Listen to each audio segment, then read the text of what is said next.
આ લોકો રોડ બનાવી ગયા છે પણ ઊંચો નીચો રોડ હરકો રેવલ કર્યો નથી અને આટલા પાણી ભરાય છે પાણીનો કોઈ જ્યારે નિકાલ થતો નથી અને ગટર ઉભરાય છે તો પાણી છે અટાણે માણસોને હાલવામાં તકલીફ પડે છે અને મરણ થઈ ગયું છે કાંઈ નાનું એવું મરણ થઈ ગયું છે પણ અટાણે પબ્લિક અને આમથી ફેરવીને કાઢવા પડ્યા એમ આથી ન હાલી ગયા કે મારી આ પાણી બંધ કરાવો અને આ રોડ જે બનાવી ગયા છે ને એને અરજી અમે કરેલી છે એ સાહેબને કે ભાઈ તોય આ મહિનાથી તો અરજી કરાવી છે પણ આવતા નથી આ થોડા બસ અમારે આ એક માગણી આ છે કે રોડવાળાને હરકો રેવલથી રોડ નથી કરી ગયા આ 3 ફેરું આમ રજૂઆત કરેલી છે પણ આ સમસ્યા બંધ કરાવો. આજે મારા પરામાં મરણ થઈ ગયેલું છે, માણસોની અવર જવર આખી ચાલી રહી છે.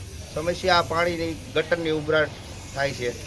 શનિવારથી ફોન ઉપર કહેવામાં આવે છે, એમાં કોઈ અહીંયા આવ્યું નથી.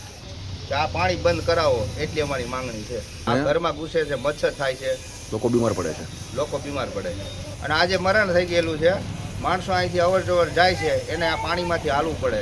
માંગણી અમારે ગટર ઉભરાણી છે, 2-3 દિવસ કેવરાયું પણ કોઈ આવતું નથી. ગટર બંધ કરાવો આવી માંગણી છે. અને અવર જવર એક મરણ થઈ ગયું છે તો આ માણસો ક્યાં હાલે? આ છોકરા બીમાર પડે.